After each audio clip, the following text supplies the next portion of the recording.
Aurora Police Chief Keith Cross. I'm joined here by Mayor Richard Irvin and Kane County State's Attorney Jamie Moss. The purpose of today's briefing is to provide some of the initial details related to the officer-involved shooting that occurred this morning in our city. Before I do this, I'd like to say that this is a very difficult situation for everyone involved. My thoughts are with the Aurora police officers who were forced to make a very difficult decision that resulted in the loss of life. Regardless of the circumstances, any loss of life is tragic, and I'd like to extend my deepest condolences to the family and friends of the deceased.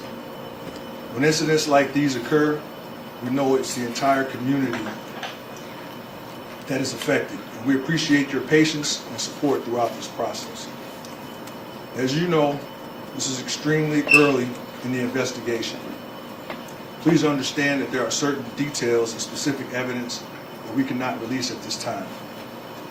We will be transparent throughout this process and are committed to providing videos, images, and other pertinent information to the community as the investigation allows. On Wednesday, March 19th at 1:30 a.m., Aurora police officers responded to a mutual aid request attempting to locate a person wanted in connection with an aggravated battery to a Geneva police officer. According to a release from the Geneva Police Department, the officer was investigating a suspicious vehicle when the officer was dragged a short distance by the vehicle, resulting in serious injuries to the officer. Fortunately, the officer is in stable condition, but will undergo surgery for their injuries. Geneva Police provided our agency with the license plate number of the suspect vehicle and a description of the offender. Around 1:41 a.m., officers located the same vehicle traveling southbound on Lake Street near Galena Boulevard.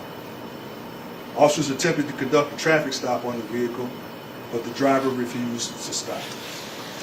Aurora Police initiated a pursuit of the vehicle and were joined by members of the Kane County Sheriff's Office. Aurora police officers successfully deployed stop sticks as the vehicle traveled northbound on Route 25 near Ashland Avenue. The vehicle came to a stop a short distance later. As Aurora police officers attempted to contact the driver displayed a weapon, and the two Aurora police officers discharged their firearms at the driver. This resulted in the driver being struck by gunfire. Officers from the Aurora Police Department, as well as deputies from the Kane County Sheriff's Office, rendered aid to the individual until he was transported to a local hospital by Aurora Fire paramedics. The individual was pronounced deceased a short time later. The weapon was recovered at the scene.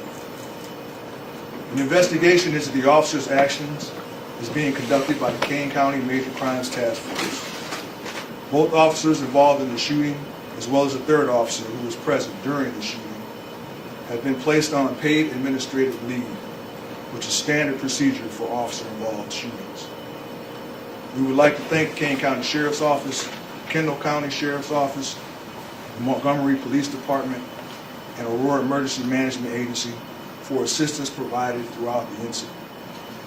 I'd now like to hand it over to Kane County State's Attorney, Jamie Moss.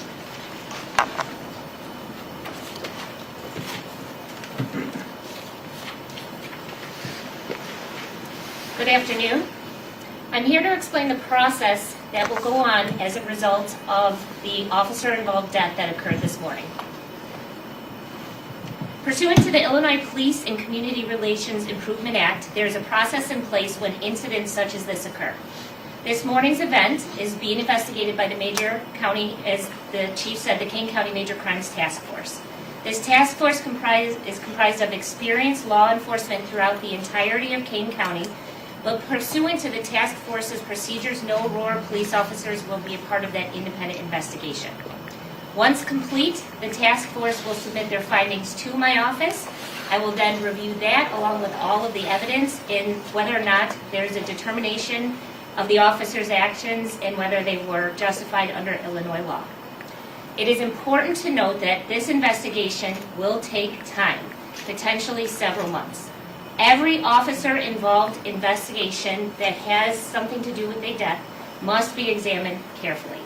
The level of scrutiny that we do on these cases helps to maintain the public's trust in law enforcement and ensures the civil rights of all individuals are protected and that justice is done. As a part of the ongoing investigation, we will not be releasing the body-worn camera footage of the incident at this time. There are two reasons for this. The first is to protect the integrity of the investigation, and the second is because Illinois law mandates, and this is specifically under the Safety Act, that any officer that's involved in a shooting such as this cannot view his or her footage prior to either giving a statement or making a police report about what happened. At this time, the Major Crimes Task Force will wait a minimum of 72 hours till they attempt to interview any of the officers that were involved in this, and thus the video cannot be released at this time, but as the investigation permits, we will do so at some point later.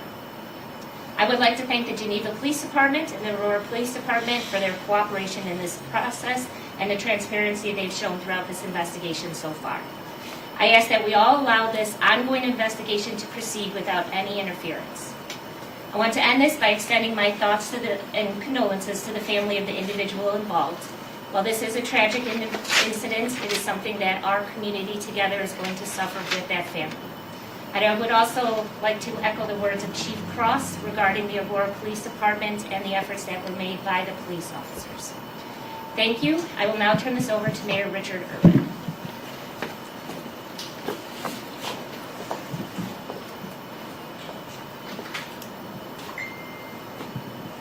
As we've just heard, or this morning, our community experienced a tragic incident that resulted in a loss of life. My prayers are with the family and loved ones of the individuals involved. Any loss of life is deeply concerning, and I recognize the impact this has on everyone in our community. I don't expect that when the officers involved prepared for their shift that day, they got ready, put on their uniforms, holstered their weapons. Those weapons would need to be drawn in the course of that day's duties. I don't expect that when those officers reported for work that evening, that they thought they would be put in a position for use of deadly force in response to the actions of another.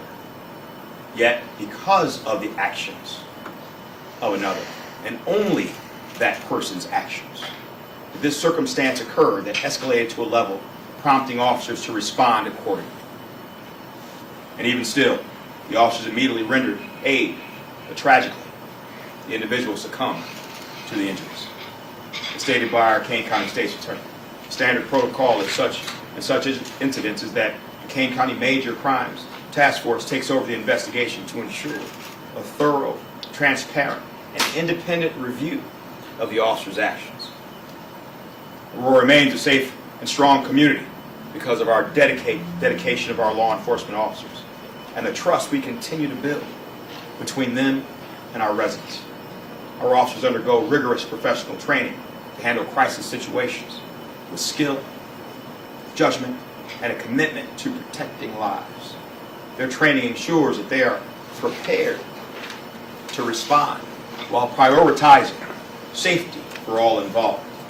In my opinion, our rural police officers are the most well-trained, prepared, and professional police officers in our state, and arguably this entire country. I fully expect that the officers involved rightfully relied on that training, experience, and professionalism in this tragic situation, and appropriately acted to make sure our community is safe and that those officers made it home to their families. I have full confidence in the integrity of the Aurora Police Department, those brave officers involved, as well as the independent investigation process that will bring clarity and accountability to this unfortunate incident. Thank you to the Chief, the State's Attorney, and to the Mayor. We'll open it up for questions. You can just please announce your name and affiliation and ask the question. A question for Chief Cross. Julian Cruz with WBBM. Thank you all for holding this press conference today. Could you talk a little bit about, you said there was some effort to communicate with the driver before he or she allegedly displayed the weapon. Could you talk about that? How was the communication? Would it be a megaphone, or how much time was there to communicate with the individual?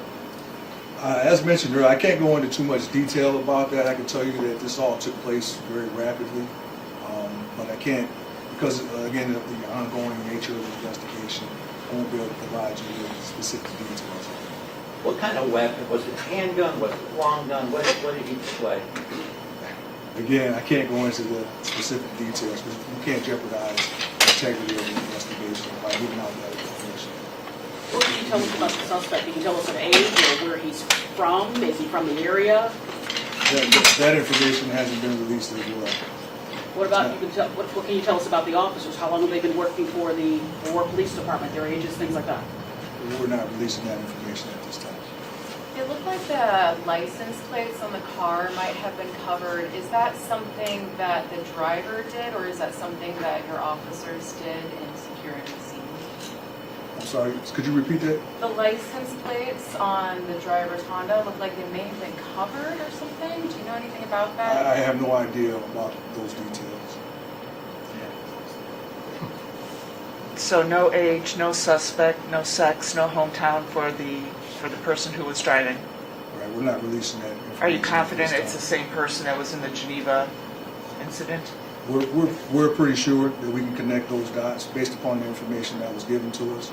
And again, I understand everyone's desire to get details, but again, this is very fresh in the investigation. I mean, we're probably 12 or 13 hours after this incident happened. As soon as we can provide more details, I think it will fill in a lot of the blanks and a lot of the dots that you all are looking to fill in. But right now, we're very limited on what we can say. Were Geneva police invited to this event, given that it started in their jurisdiction? And is there any more information you can give us about what happened there that kicked this all off? Well, I know they have released a press release. I haven't read it, but I do know that they released a statement about what happened.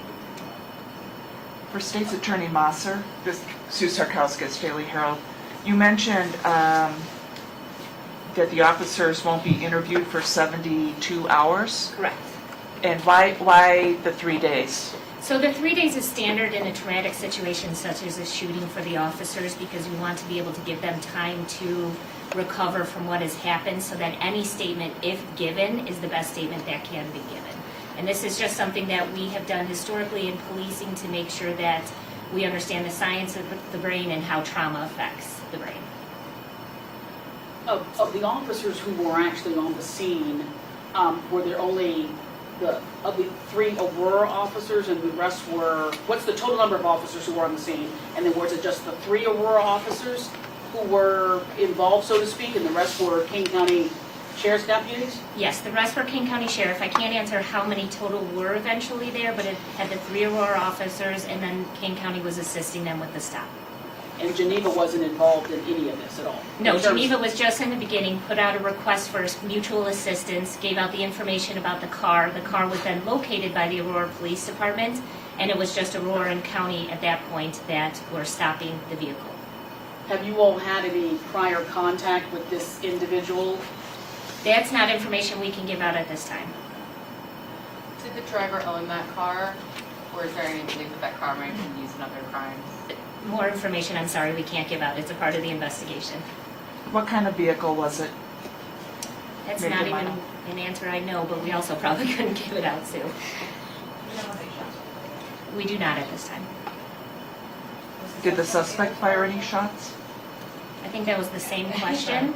That's a part of the ongoing investigation, so we can't release that information either. Any final questions from the audience? Thank you all for coming today. Thank you.